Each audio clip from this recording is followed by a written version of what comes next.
Hi friends, പത്തരമാറ്റിലെ പുതിയൊരു എപ്പിസോഡിലേക്ക് എല്ലാവർക്കും സ്വാഗതം. അങ്ങനെ ദിവസം ചെല്ലുന്തോറും നയനയോടുള്ള വെറുപ്പ് നവ്യയ്ക്ക് കൂടിക്കൂടി വരികയാണ്.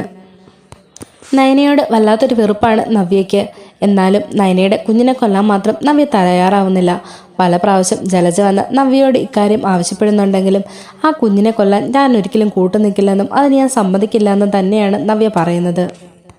എന്നാൽ ജലജയാണെങ്കിൽ നവ്യ അറിയാതെ ഒരു പ്രാവശ്യം വിഷം കലക്കി നയനയ്ക്ക് കൊടുക്കുന്നുണ്ട്.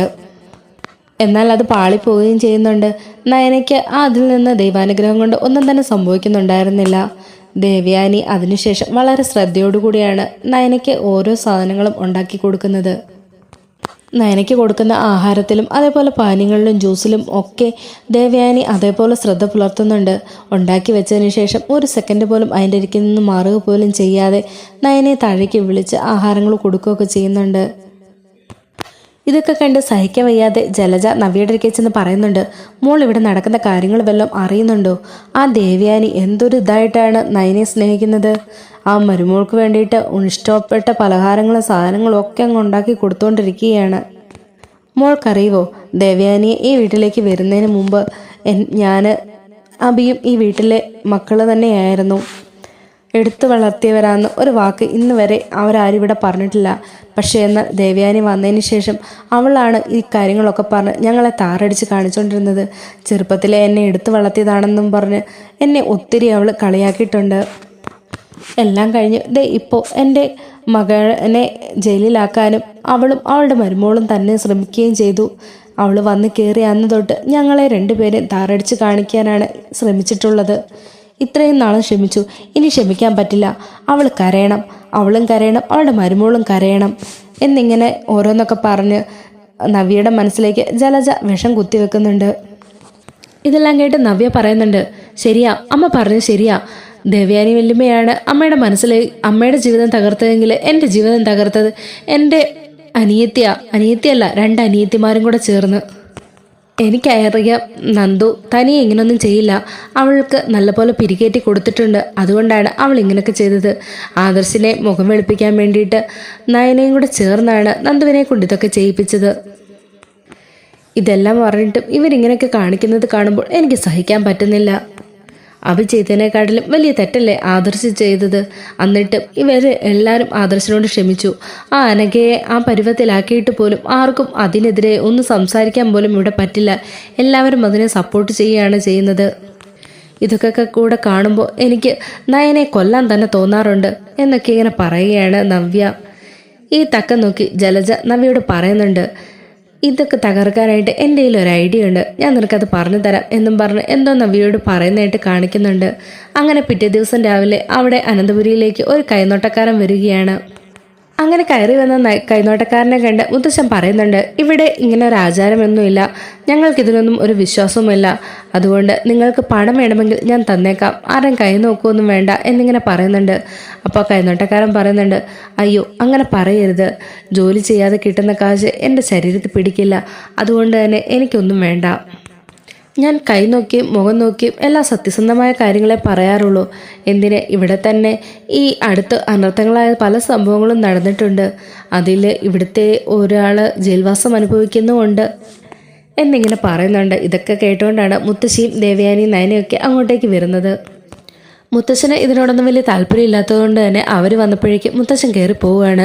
എന്നാൽ മുത്തശ്ശിക്ക് ഇതിൽ നല്ല വിശ്വാസമുണ്ടായിരുന്നു. അതുകൊണ്ട് തന്നെ അയാൾ പറഞ്ഞത് അക്കാര്യം അതേപടി മുത്തശ്ശി വിശ്വസിക്കുന്നുണ്ട്. മുത്തശ്ശി അവരോട് പറയുന്നുണ്ട്, ശരിയാണ്, ഈ വീട്ടിലെ കൊച്ചുമകൻ ഇപ്പോൾ ജയിലിലാണ്. ഈ വർത്താനം ഒക്കെ കേട്ട് ജലജയും നവ്യയും കൂടി അങ്ങോട്ടേക്ക് വരുന്നുണ്ട്. അപ്പോൾ ഈ കൈനോട്ടക്കാരൻ ദേവയാനിയുടെ മുഖത്ത് നോക്കിയിട്ട് നിങ്ങളൊന്ന് ഇങ്ങോട്ട് കയറി വരുമോ എന്നിങ്ങനെ പറയുന്നുണ്ട്. ദേവയാനിയുടെ മുഖത്ത് നോക്കിക്കൊണ്ട് ആ കൈനോട്ടക്കാരൻ പറയുന്നുണ്ട്, നിങ്ങളുടെ മരുമകൾ ഇപ്പോൾ ഗർഭിണിയാണ് അല്ലേ, ഒരു കുഞ്ഞും കൂടി ഈ വീട്ടിലേക്ക് വരാൻ പോവുകയാണ്. അപ്പം ദേവയാനി പറയുന്നുണ്ട്, അതെ, ഒരുപാട് നാളത്തെ കാത്തിരിപ്പാണ്, എൻ്റെ മോള് ഗർഭിണിയായി എന്ന് സന്തോഷത്തോടെ ദേവയാനി പറയുകയാണ്. ഇത് കേട്ട് കൈനോട്ടക്കാരൻ പറയുന്നുണ്ട്, അതെ, കൂടുതൽ സന്തോഷിക്കൊന്നും വേണ്ട, ആ കുഞ്ഞ് കാരണമായിരിക്കും നിങ്ങൾ മരണപ്പെടാൻ പോകുന്നത്. ഇത് കേട്ട് ദേവയാനിയും മുത്തശ്ശിയും എല്ലാവരും തന്നെ വിറച്ചു പോകുന്നുണ്ട്. പെട്ടെന്ന് നയന പേടിച്ചുകൊണ്ട് അമ്മയെന്ന് വിളിക്കുന്നുണ്ട്. അപ്പോൾ കൈനോട്ടക്കാരൻ പറയുന്നുണ്ട്, ഇതൊന്നും ഞാൻ വെറുതെ പറയുന്നതല്ല, ഈ ശാസ്ത്രങ്ങൾ മൊത്തം അരച്ചു കലക്കി കുടിച്ചവനാണ് ഞാൻ. മുഖം നോക്കിയും കൈ നോക്കിയും ഞാൻ സത്യസന്ധമായ കാര്യങ്ങൾ മാത്രമേ പറയാറുള്ളൂ. അതുകൊണ്ട് തന്നെയാണ് നിങ്ങളെ കണ്ട ഉടനെ ഞാൻ പറഞ്ഞത്, നിങ്ങളുടെ മരുമകളുടെ ഉദരത്തിൽ വളരുന്ന കുഞ്ഞു മൂലം തന്നെയായിരിക്കും നിങ്ങളുടെ മരണം സംഭവിക്കാൻ പോകുന്നത്. ആ കുഞ്ഞ് ജനിച്ച് 1 വർഷത്തിനുള്ളിൽ, അതിന് 1 വയസ്സ് തികയുന്നതിനുള്ളിൽ നിങ്ങൾ മരിച്ചിരിക്കും. ഇത് കേട്ട് എല്ലാവരും ഞെട്ടി നിൽക്കുകയാണ്. ആ സമയത്ത് മുത്തശ്ശിയുടെ മോദം നോക്കി അയാൾ പിന്നെയും പറയുന്നുണ്ട്, നിങ്ങൾ ഒട്ടും പേടിക്കേണ്ടതില്ല, നിങ്ങൾ സന്തോഷത്തോടു കൂടി ഒരുപാട് കാലം ജീവിക്കും. നിങ്ങളുടെ മനസ്സ് നല്ലതാണ് എന്നൊക്കെ പറയാണ്. അതുപോലെ തന്നെ നിങ്ങളുടെ ഭർത്താവിന് ഒരു മാറാരോഗം ഉണ്ടായിരുന്നതല്ലേ, ഇപ്പോൾ അതൊക്കെ മാറിയില്ലേ എന്നിങ്ങനെ ചോദിക്കുകയാണ്. ഇനി അദ്ദേഹത്തിനും ഒരു കുഴപ്പം ഉണ്ടാകുകയല്ല, ദീർഘായുസോടുകൂടി അദ്ദേഹം ഒരുപാട് കാലം ജീവിച്ചിരിക്കും എന്നിങ്ങനെ പറയാണ്. അതിനുശേഷം നയനയുടെ കൈ നോക്കിയിട്ട് പറയുന്നുണ്ട്, ഈ കുട്ടിയാണല്ലേ ഗർഭിണി, തൻ്റെ വയറ്റിലുള്ള ഈ കുഞ്ഞ് വളർന്നു വരുമ്പോഴായിരിക്കും തൻ്റെ അമ്മായിമ്മയുടെ മരണം സംഭവിക്കാൻ പോകുന്നത്. ഇത് കേട്ടിട്ട് നയനയും ദേവയാനി ഒന്നും തന്നെ പറയുന്നുണ്ടായിരുന്നില്ല. ഈ സമയത്തേക്ക് നവ്യ അങ്ങോട്ട് വന്നിട്ട് പറയുന്നുണ്ട്, എൻ്റെ കൈ കൊണ്ടൊന്ന് നോക്കി, ഞാനും അറിയട്ടെ എൻ്റെ ഭാവി എന്താകുമെന്ന്. അങ്ങനെ അയാൾ നവ്യയുടെ കൈ നോക്കുന്നുണ്ട്. നോക്കിയിട്ട് നവ്യയോട് ചോദിക്കുന്നുണ്ട്, ഓ നിങ്ങളുടെ ഭർത്താവാണല്ലേ ഇപ്പോൾ ജയിലിലുള്ളത്? ആ അതെ, ജയിലിൽ പോയതല്ല, ഇവരെല്ലാവരും കൂടെ മനഃപൂർവ്വം ജയിലിലാക്കിയതാണ്. അയാൾ ശുദ്ധനാണ്, അയാൾ അതിനുവേണ്ടി വലിയ തെറ്റുകളൊന്നും തന്നെ ചെയ്തിട്ടില്ല. നിങ്ങളെയും നിങ്ങളുടെ കുഞ്ഞിനെയും അയാൾക്കിപ്പോൾ ഭയങ്കര സ്നേഹമാണ്. അയാളുടെ മനസ്സ് ശുദ്ധമാണ്, ഒരു കളങ്കവുമില്ല. ഇനി ഉടനെ തന്നെ അയാൾ പുറത്തേക്ക് വരും. ഈ കുടുംബം നല്ല രീതിയിൽ നോക്കാൻ പോകുന്നത് ഇനി അയാളായിരിക്കും. ഈ വീട് കൊണ്ടുതോണ്ടാനുള്ള ഒരാളും ഈ വീട്ടിൽ തന്നെയുണ്ട്. അയാളിൽ നിന്നൊക്കെ ഈ കുടുംബം രക്ഷപ്പെടുത്തി നല്ല രീതിയിൽ കൊണ്ടുവരുന്നതും ഈ അബിയെ നിങ്ങളുടെ ഭർത്താവായിരിക്കും എന്നൊക്കെ ആ കൈനോട്ടക്കാരൻ പറഞ്ഞ് ഇങ്ങനെ ഒരുപാട് അബിയെ പൊക്കി പറയുന്നുണ്ട്. അതുപോലെ ജലജയോടും അയാൾ വന്നിട്ട് പറയുന്നുണ്ട്, ഇപ്പോൾ നിങ്ങൾക്ക് ഒരു കഷ്ടകാല സമയമാണ്, അതിൻ്റെ ഇതുകൊണ്ടായിട്ടാണ് നിങ്ങളുടെ മകൻ ജയിലിലേക്ക് പോയത്. അധികം വൈകാതെ തന്നെ അയാൾ തിരിച്ചു വരും. ഈ വീട് അയാളുടെ മേൽനോട്ടത്തിലായിരിക്കും. ഈ വീട് സ്വർഗതുല്യമായി അയാൾ കൊണ്ടു നടക്കും എന്നൊക്കെ ഇങ്ങനെ പറഞ്ഞ് അബിയെ നല്ല രീതിയിൽ പൊക്കുന്നുണ്ട്. ഈ സമയത്ത് ആദർശ് ഓഫീസിലേക്ക് പോകാനായിട്ട് താഴേക്ക് ഇറങ്ങി വരുന്നുണ്ട്. വാ മോനെ, ഇയാൾ കൈ നോക്കും എന്നിങ്ങനെ ദേവയാനി പറയുമ്പോൾ ആദർശ് പറയുന്നുണ്ട്, ഓ വേണ്ടമ്മേ, എനിക്കിതിലൊന്നും വലിയ വിശ്വാസമൊന്നുമില്ല എന്നിങ്ങനെ പറഞ്ഞ് പോകാൻ തുടങ്ങുമ്പോഴത്തേനും കൈനോട്ടക്കാരൻ പറയുന്നുണ്ട്, വേണ്ട, നിങ്ങൾ പോവരുത്, നിങ്ങളിവിടെ വരൂ, നിങ്ങളുടെ കൈയും എനിക്കൊന്ന് നോക്കണം എന്നും പറഞ്ഞ് നിർബന്ധിച്ച് ആദർശിൻ്റെ കൈ നോക്കുന്നുണ്ട്. നിങ്ങൾ ഒരുപാട് രഹസ്യങ്ങളും കള്ളങ്ങളും ഒക്കെ മനസ്സിൽ സൂക്ഷിക്കുന്ന ഒരാളാണല്ലേ, ഇങ്ങനെ ഓരോന്നും മനസ്സിൽ കൂട്ടി വെച്ച് അതിന് പ്രതികാരം ചെയ്യുന്നൊരു സ്വഭാവം നിങ്ങൾക്കുണ്ടോ എന്നിങ്ങനെ ചോദിക്കുകയാണ്. ഇല്ല, എനിക്ക് അങ്ങനെയുള്ള ഒരു ദുസ്വഭാവം ഇല്ല, മറ്റുള്ളവരെ സഹായിക്കാനേ ഞാൻ ശ്രമിച്ചിട്ടുള്ളൂ എന്നിങ്ങനെ പറയാണ്. അപ്പോൾ ഈ കൈനോട്ടക്കാരൻ പറയുകയാണ്, ഇയാൾ കാരണമാണ് ഈ കൊല മുടിയാൻ പോകുന്നത്. ഇയാൾ ചെയ്ത ഒരു തെറ്റുകൊണ്ട് ഈ വീടിൻ്റെ സൽപ്പേര് മുഴുവൻ പോകാൻ പോവുകയാണ്. ഇയാളിൽ നിന്ന് ഈ കുടുംബത്തെ ഏറ്റെടുത്ത് സംരക്ഷിക്കാൻ പോകുന്നത് മറ്റേ കുട്ടിയുടെ ഭർത്താവായിരിക്കും എന്നൊക്കെ അയാൾ പറയാണ്. ഇതെല്ലാം കേട്ടിട്ട് ദേഷ്യം വന്നിട്ട് ആദർശ് പറയുന്നുണ്ട്, മതി താൻ കൈ നോക്കിയത്, എന്നാ പൈസ, ഇത് വാങ്ങിച്ചുകൊണ്ട് പോകാൻ നോക്ക് എന്ന് പറഞ്ഞ് പൈസയും കൊടുത്ത് ആദർശ് അയാളെ അവിടെ നിന്ന് പറഞ്ഞു വിടുന്നുണ്ട്. പോകാൻ നേരം അയാൾ പറയുന്നുണ്ട്, ഞാൻ പറഞ്ഞതൊന്നും ഞാനായിട്ട് പറഞ്ഞതല്ല, ദൈവമായിട്ട് എന്നെക്കൊണ്ട് പറയിപ്പിച്ച കാര്യങ്ങളാണ്. നിങ്ങളുടെ ഓരോരുത്തരുടെയും കൈയും മുഖവും നോക്കി എൻ്റെ മനസ്സിൽ തെളിഞ്ഞു വന്ന കാര്യങ്ങളാണ് അതൊക്കെ. നിങ്ങൾ വിശ്വസിച്ചാലും ഇല്ലെങ്കിലും എനിക്ക് പറയാനുള്ളത് ഞാൻ പറയും എന്നും പറഞ്ഞിട്ട് ആ കൈനോട്ടക്കാരൻ അവിടെ നിന്ന് പോകുന്നുണ്ട്. അയാൾ പോയ ശേഷം നവ്യ പറയുന്നുണ്ട്, എങ്ങനെയുണ്ട്, ഇപ്പോൾ മനസ്സിലായില്ലേ സത്യം എന്തൊക്കെയാന്ന്? അയാൾ പറഞ്ഞതനുസരിച്ച് പാവം എൻ്റെ അബി ശുദ്ധനാണ്.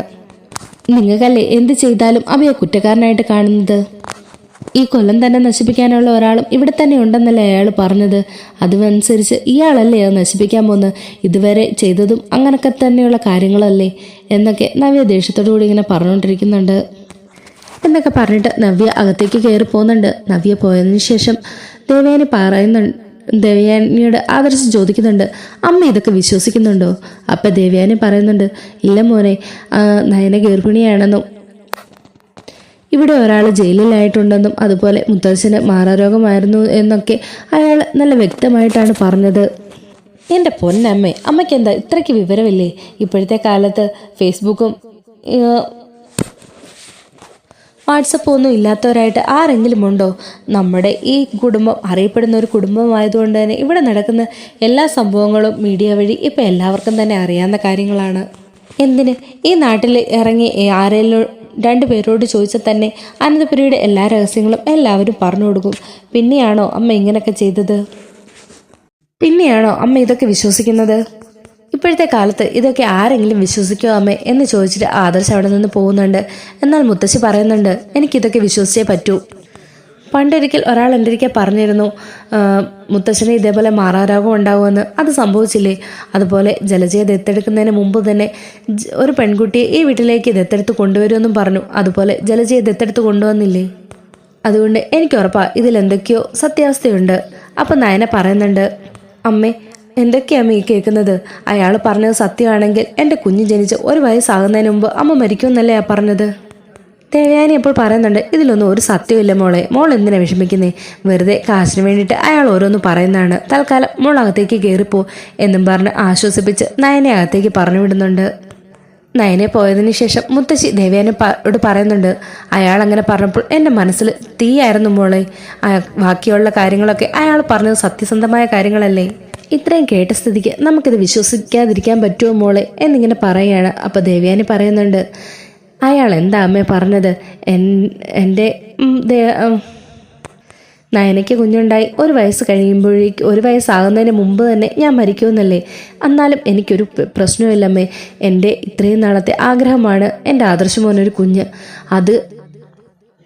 അതുണ്ടായാൽ എൻ്റെ ജീവൻ പോവുമെങ്കിൽ പോലും എനിക്കൊരു പ്രശ്നവുമില്ല. എനിക്ക് ആ കുഞ്ഞിനെയൊക്കെ വേണം എന്നിങ്ങനെ ദേവയാനി പറയാണ്. അതിനുശേഷം മുത്തശ്ശിയാണ് ഭയങ്കര വിഷമത്തിലാണ് നടക്കുന്നത്. ഇയാൾ ഈ പറഞ്ഞതൊക്കെ സത്യമാണോ അല്ലയോ എന്ന് അറിയാനുള്ളൊരു ഇതുകൊണ്ട് മുത്തശ്ശി ആകെ ടെൻഷൻ അടിച്ച് നടക്കുകയാണ്. അപ്പം മുത്തശ്ശൻ ചോദിക്കുന്നുണ്ട്, എന്തു പറ്റി? നിനക്ക് എന്താ ഇത്ര ടെൻഷനായിട്ട് ഇങ്ങനെ നടക്കുന്നേ? മുത്തശ്ശി പറയുന്നുണ്ട്, ആ കൈനോട്ടക്കാരൻ വന്ന് ഇങ്ങനൊക്കെ പറഞ്ഞു എന്ന്. ഇത് കേട്ട് മുത്തശ്ശൻ പറയുന്നുണ്ട്, ആദർശ് പറഞ്ഞ കാര്യം തന്നെയാണ് ശരി. നമ്മുടെ ഈ വീട്ടിൽ നടക്കുന്ന കാര്യങ്ങളൊക്കെ അത്യാവശ്യം നാട്ടിലുള്ളവർക്കെല്ലാം തന്നെ അറിയാം. അപ്പോൾ പിന്നെ ഇത് നടന്ന കാര്യങ്ങളാണെന്നും പറഞ്ഞ് വന്നാൽ വിശ്വസിക്കേണ്ട കാര്യം എന്താ ഉള്ളത്? അയാൾ വെറും തട്ടിപ്പുകാരൻ മാത്രമായിരിക്കും. ഇതൊന്നും വിശ്വസിക്കേണ്ട കാര്യം നമുക്കില്ല എന്നിങ്ങനെ മുത്തശ്ശൻ പറയുന്നുണ്ട്. അതുപോലെ നയനമ്മയുടെയും കുഞ്ഞിൻ്റെയും കാര്യം പറഞ്ഞത് അതും അയാൾ വെറുതെ പറഞ്ഞായിരിക്കും, നമ്മളെ വിശ്വസിപ്പിക്കാൻ വേണ്ടി മാത്രം. അല്ല, ഇതൊക്കെ കേട്ടിട്ട് ദേവയാനി എന്താ പറഞ്ഞേ? അത് അവളുടെ ജീവൻ പോയാലും വേണ്ടുകയില്ല, അവളുടെ മകൻ്റെ കുഞ്ഞ് ജീവനോടെ ഉണ്ടാവണം എന്നാണ് അവൾ പറയുന്നത്. എനിക്കാണെങ്കിലും എന്തൊക്കെയോ ഒരു പേടി പോലെ. എല്ലാവരും പറഞ്ഞ പോലെ നമ്മുടെ സമയം ഇപ്പം ശരിയല്ലെന്നല്ലേ? ഒരാളാണെങ്കിൽ ജയിലിൽ, ഒരാളാണ് ചെയ്യാത്ത കുറ്റത്തിന് പാവവും പേറി നടക്കുന്നു. ഒരാളുടെ ജീവിതമാണ് ആകെ താറുമാറായി. ഇതെല്ലാം നമ്മുടെ സമയദോഷം കൊണ്ട് സംഭവിക്കുന്നതല്ലേ? എനിക്കാകെ പേടിയാവുന്നു എന്നൊക്കെ മുത്തശ്ശി പറയുന്നുണ്ട്. എന്തായാലും നമുക്ക് ആ പുരോഹിതനെ ഒന്ന് പോയി കാണണം എന്നിങ്ങനെ മുത്തശ്ശി പറയുമ്പോൾ മുത്തശ്ശൻ പറയുന്നുണ്ട്, അതെന്തായാലും കുഴപ്പമില്ല, നമുക്ക് പോയി കാണാം. അയാൾ ഒരിക്കലും കളവ് പറയില്ല. അങ്ങനെ പിറ്റേന്ന് രാവിലെ മുത്തശ്ശനും മുത്തശ്ശിനും കൂടെ അമ്പലത്തിലേക്ക് പോകാനായിട്ട് ഇറങ്ങുമ്പോൾ ദേവയാനി വന്നിട്ട് ചോദിക്കുന്നുണ്ട്, അല്ല മുത്തശ്ശൻ അച്ഛൻ ഇതെങ്ങോട്ടാ പോകുന്നേ? ഏയ്, ഇന്നലെ അയാൾ വന്ന് അങ്ങനൊക്കെ പറഞ്ഞതല്ലേ. ഇയാൾക്ക് ഒരു സമാധാനവും ഉണ്ടാകുന്നില്ല. അതുകൊണ്ട് അമ്പലത്തിൽ വരെ ഒന്ന് പോയി പ്രാർത്ഥിക്കാമെന്ന് കരുതി ഇറങ്ങുമായിരുന്നു. അതുപോലെ പൂജാരിയോട് ഇതിനെന്തെങ്കിലും പരിഹാരമുണ്ടോ എന്ന് ചോദിച്ചിട്ട് വരികയും ചെയ്യാം എന്നിങ്ങനെ പറയുകയാണ്. അപ്പോൾ ജലജ വന്നിട്ട് പറയുന്നുണ്ട്, ഒരാൾ മരിക്കാൻ പോകുന്നതിന് പകരം എന്ത് പരിഹാരമാണുള്ളത് എന്നൊക്കെ പറയുമ്പോൾ മുത്തശ്ശിയും പറയുന്നുണ്ട്, മതി ജലജെ, നീ ഒന്നും മിണ്ടാതിരിക്കുക. നീ വരുന്നെങ്കിൽ ഞങ്ങളുടെ കൂടെ വാ, ഇല്ലെങ്കിൽ വേണ്ട എന്ന് പറയുന്നുണ്ട്. അപ്പോൾ ജലജ പറയുന്നുണ്ട്, ഞാൻ വരുന്നില്ല എന്ന്. അങ്ങനെ മുത്തശ്ശനും മുത്തശ്ശിയും ദേവയാനിയും നയനയും കൂടി അവർ 4 പേരും കൂടി അമ്പലത്തിലേക്ക് പോകുന്നുണ്ട്. അങ്ങനെ ഇവരവിടേക്ക് ചെല്ലുമ്പോൾ പുരോഹിതനെ കാണുന്നുണ്ട്. അദ്ദേഹം പറയുന്നുണ്ട്, ഞാൻ എല്ലാ വിവരങ്ങളും അറിയുന്നുണ്ട്. അബി ജയിലിലായല്ലേ? അതെ. മുത്തശ്ശൻ പറയുന്നുണ്ട്, അതെ, എന്ത് ചെയ്യാനാ? അവനെപ്പോലൊരു അസുരവത്ത് കുടുംബത്തിലുണ്ടായിപ്പോയാൽ ജയിലിൽ കയറാതിരിക്കാൻ പറ്റുമോ? അങ്ങനെ ഓരോ കാര്യങ്ങൾ ആ പൂജാരി ഇങ്ങനെ പറയുമ്പോഴത്തേനും മുത്തശ്ശൻ പറയുന്നുണ്ട്, ഇന്നലെ തറവാട്ടിലേക്ക് ഒരു കൈനോട്ടക്കാരൻ വന്നു. അയാൾ പറഞ്ഞത് കേട്ട് ഒരു സമാധാനവുമില്ലാതെയാണ് ഞങ്ങൾ ഇങ്ങോട്ട് വന്നത്. ആഹാ, അയാൾ അവിടെ വന്ന് എന്തൊക്കെയാ പറഞ്ഞേ? അയാൾ വന്ന് എല്ലാ കാര്യങ്ങളും പറഞ്ഞു. അബി ജയിലിലായതിനെ പറ്റിയും ആദർശത്തിൻ്റെ കാര്യങ്ങളും അനിയുടെ കാര്യങ്ങളും മുത്തശ്ശൻ്റെ കാര്യം, അങ്ങനെ എനിക്ക് അസുഖം വന്നതും അങ്ങനെ എല്ലാ കാര്യങ്ങളെപ്പറ്റി അയാൾ സംസാരിച്ചു. അതുപോലെ തന്നെ അവസാനം അയാൾ പറഞ്ഞൊരു കാര്യം കേട്ട് ഞങ്ങൾക്ക് എല്ലാവരും ഞെട്ടിപ്പോയി. ദേവയാനിയുടെ കൈ നോക്കിയിട്ടാണ് അയാൾ അത് പറഞ്ഞത്. ദേവയാനിയുടെ മരുമകൾക്കുണ്ടാകാൻ പോകുന്ന കുഞ്ഞ് അത് 1 വയസ്സാകുമ്പോഴേക്കും ദേവയാനിയുടെ ജീവൻ എടുക്കുമെന്നാണ് അയാൾ പറഞ്ഞത്. അതുപോലെ തന്നെ നയനയുടെ കൈ പിടിച്ച് നോക്കിയിട്ട് താൻ ഗർഭിണിയാണല്ലേ എന്നൊക്കെ പറയും. തൻ്റെ വയറ്റിൽ വളർന്ന കുഞ്ഞു തന്നെയായിരിക്കും തൻ്റെ അമ്മായിമ്മയുടെ ജീവനെടുക്കുന്നത് എന്നൊക്കെ പറഞ്ഞിട്ടാണ് അയാൾ അവിടെ നിന്ന് പോയത്. അതുപോലെ തന്നെ ആദർശാണ് ഈ വീടിൻ്റെ അന്തകനെന്നും അതിൽ നിന്നെല്ലാം ഇവരെ രക്ഷിക്കുന്നത്, ഞങ്ങളെ രക്ഷിക്കുന്നത് അഭിയായിരിക്കും എന്നൊക്കെയാണ് അയാൾ പറഞ്ഞത്. ഇത് കേട്ട് പൂജാരി കബഡി നിരത്തി എന്തായതെന്നൊക്കെ ശ്രദ്ധിച്ച് നോക്കുന്നുണ്ട്. അങ്ങനെ കബഡി നിരത്തി പ്രശ്നങ്ങളൊക്കെ നോക്കിയതിന് ശേഷം അയാൾ പറയുന്നുണ്ട്, നിങ്ങളോട് ഈ കാര്യം പറഞ്ഞത് ആരാണെങ്കിലും അത് വെറുതെ കളവ് പറഞ്ഞതാണ്. ഇത് കേൾക്കുമ്പോൾ തന്നെ ദേവയാനിക്കും മുത്തശ്ശിക്കും നയനയ്ക്കുമൊക്കെ ഒരുപാട് സന്തോഷമാകുന്നുണ്ട്. അപ്പോൾ ദേവയാനി ചോദിക്കുന്നുണ്ട്, അങ്ങനെയാണെങ്കിൽ അയാൾ വന്ന് അവിടെ കൈനോട്ടക്കാരൻ വന്ന് അങ്ങനെയൊക്കെ പറഞ്ഞതോ? അയാൾ വന്ന് അച്ഛൻ്റെ അസുഖത്തെ പറ്റിയും അതുപോലെ അബി ജയിലിലാണെന്നുള്ള കാര്യം അങ്ങനെ ഓരോ കാര്യങ്ങളും എണ്ണി എണ്ണി പറഞ്ഞതോ? അപ്പോൾ പൂജാരി പറയുന്നുണ്ട്, മിക്കവാറും ഇപ്പോൾ ഇങ്ങനെയുള്ള കള്ളന്മാരൊക്കെ ഇറങ്ങിയിട്ടുണ്ട്. അത്യാവശ്യം നമ്മുടെ പരിസരത്തുള്ളവരോട് തിരക്കി വീട്ടിലെ കാര്യങ്ങളും സാഹചര്യങ്ങളും ഒക്കെ മനസ്സിലാക്കിയതിന് ശേഷം വീട്ടിൽ വന്ന് ഇങ്ങനെ ഓരോന്ന് പറഞ്ഞ് തട്ടിപ്പ് നടത്തുന്ന ആൾക്കാരുണ്ട്. ഞാൻ നോക്കിയിട്ട് ഒരു പ്രശ്നവും കാണുന്നില്ല. അത് മാത്രമല്ല ദേവയാനിക്ക് ദീർഘായുസ്സുണ്ട്. നയനയുടെ കുഞ്ഞിനെ ഒന്നനെയല്ല ഇതിൽ കൂടുതൽ മക്കളെ കാണാനുള്ള ഭാഗ്യവും ദേവയാനിക്ക് ലഭിക്കും. മരണത്തെ മുഖാമുഖം കണ്ടിട്ട് തിരിച്ചു വന്നതുകൊണ്ട് തന്നെ ആയുസ് നീട്ടിക്കിട്ടിയിരിക്കുകയാണിപ്പോൾ. അയാൾ വെറുതെ എന്തോ കള്ളത്തരമായിട്ട് വന്നതാണ്. അല്ലാതെ നയനെ നിന്റെ കുഞ്ഞിന് ഒരു കുഴപ്പമില്ല, നല്ല ആരോഗ്യവതിയായ കുഞ്ഞായിട്ട് തന്നെ അവൾ ജനിക്കും. അതുമാത്രവുമല്ല ആ കുഞ്ഞിൻ്റെ ജന്മനക്ഷത്രം എന്ന് പറയുന്നത് വളരെ ശ്രേഷ്ഠമായ നക്ഷത്രം തന്നെയാണ്. അതുകൊണ്ട് തന്നെ ഇനി അനന്തപുരിയിലേക്ക് ഒരുപാട് നന്മകളും ഐശ്വര്യങ്ങളും വന്നു ചേരുകയുള്ളൂ. പിന്നെ ആദർശ് അവൻ കുലം മുടിക്കുന്നവനല്ല, അവനാണ് നിങ്ങളുടെ കുടുംബത്തിൻ്റെ ഐശ്വര്യം. അവനായിരിക്കും ഇനിയും കുടുംബത്തെ മുന്നോട്ട് നയിക്കാൻ പോകുന്നത്. പിന്നെ അബി അവനായിരിക്കും കുലം മുടിക്കാൻ പോകുന്നത്. അവനിപ്പോൾ ജയിലിലാണെന്നല്ലേ പറഞ്ഞേ. അവൻ തിരികെ വന്നാലും ഇനിയും അവൻ നന്നാവാനൊന്നും പോകുന്നില്ല.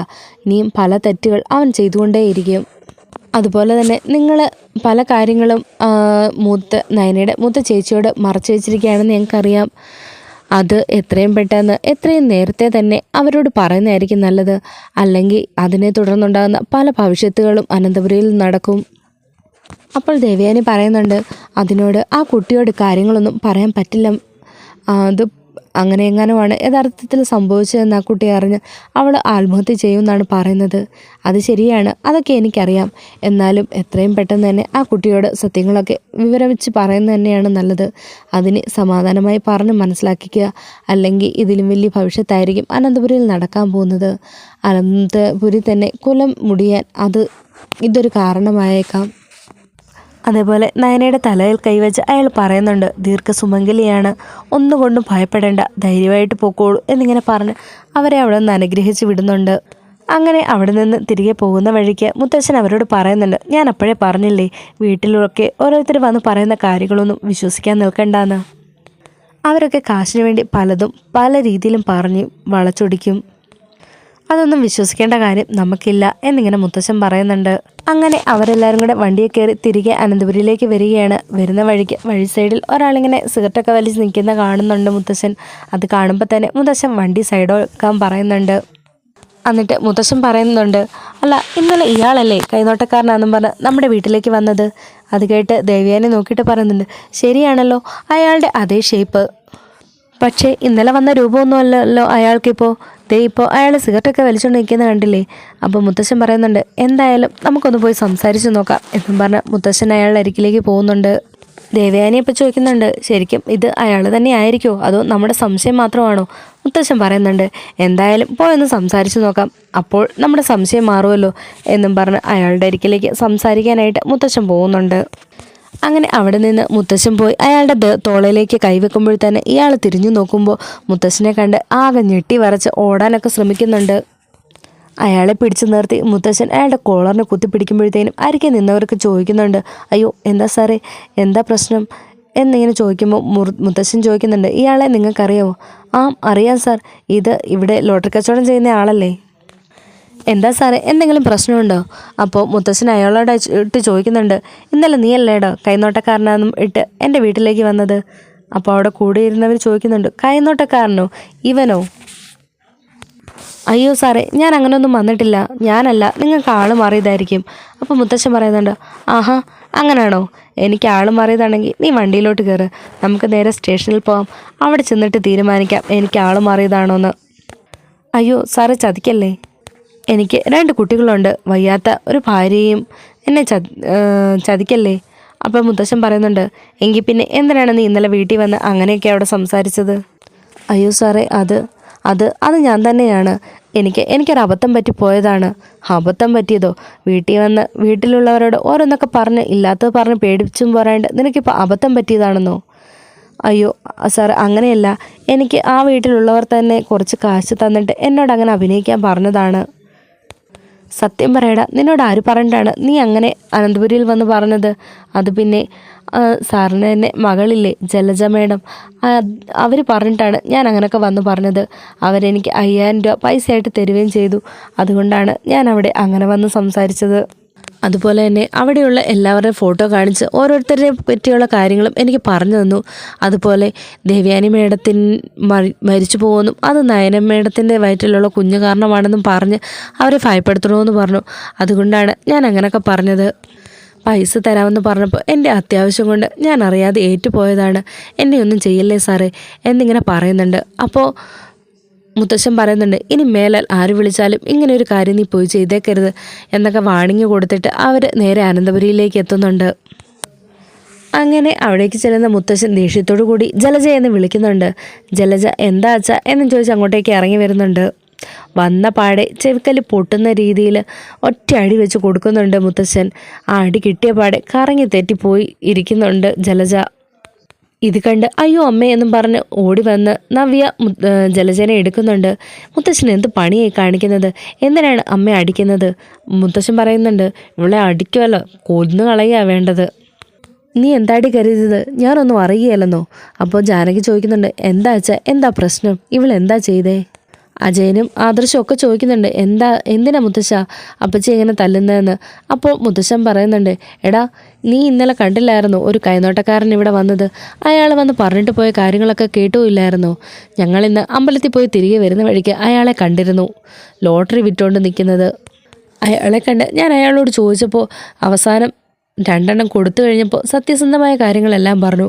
അയാളെ കൊണ്ട് 5000 രൂപ കൊടുത്തിട്ട് ഇങ്ങനെയുള്ള നുണകളൊക്കെ ഇവിടെ കൊണ്ട് പറയിപ്പിച്ച് ആരാന്നറിയോ? നിൻ്റെതേ ഈ അപ്പച്ചി, ഈ ജലജ, ഇവളാണ് ഇങ്ങനത്തെ പണി കാണിച്ചത്. ഇത് കേട്ട് ജലജ ആകെ ഞെട്ടിപ്പോകുന്നുണ്ട്. നവ്യയാണെങ്കിൽ ഒന്നും മിണ്ടുന്നില്ല. കാരണം ഇവർ 2 പേരോട് ഒപ്പിച്ച് പണിയായിരുന്നല്ലോ അത്. അത് പിന്നെ അച്ഛ എന്നും പറഞ്ഞ് ജലജ എന്തോ പറയാൻ തുടങ്ങുമ്പോഴത്തേനും മുത്തശ്ശൻ പറയുന്നുണ്ട്, മിണ്ടിപ്പോകരുത്. നീ എന്താ വിചാരിച്ചത്? ഞങ്ങൾ ഇയാളെ തന്നെയാണ് കാണാൻ പോയെന്നോ? അല്ല, ഞങ്ങൾ കാണാൻ പോയത് നമ്മുടെ പഴയ പുരോഹിതനെ തന്നെയാണ്. അദ്ദേഹം സത്യമായ കാര്യങ്ങളെല്ലാം ഞങ്ങളെ പറഞ്ഞ് മനസ്സിലാക്കി തന്നു. നയനയ്ക്കും ദേവയാനിക്കും അതേപോലെ നയനയുടെ കുഞ്ഞിനും ഒരു കുഴപ്പവും സംഭവിക്കില്ല. നയനമ്മയുടെ കുഞ്ഞായിരിക്കും ഈ വീടിന് ഐശ്വര്യം കൊണ്ടുവരാൻ പോകുന്നത്. അവൾക്കായിരിക്കും ആ കുഞ്ഞിനായിരിക്കും ഇനി അടുത്ത അവകാശം. അതുപോലെ ഈ കൊല മുടിക്കാൻ പോകുന്നത് ആദർശല്ല, അത് ചെയ്യാൻ പോകുന്നത് നിൻ്റെ മോനായിരിക്കും. പക്ഷേ ഇനി അതിനുള്ളൊരവസരം ഈ അനന്തപുരിയിൽ ആരും തന്നെ അവന് കൊടുക്കാൻ പോകുന്നില്ല. ഇത് നീ നിൻ്റെ മകനോടും പറഞ്ഞേക്ക് എന്നിങ്ങനെ പറഞ്ഞ് മുത്തശ്ശൻ അവിടെ നിന്ന് പോകുന്നുണ്ട്.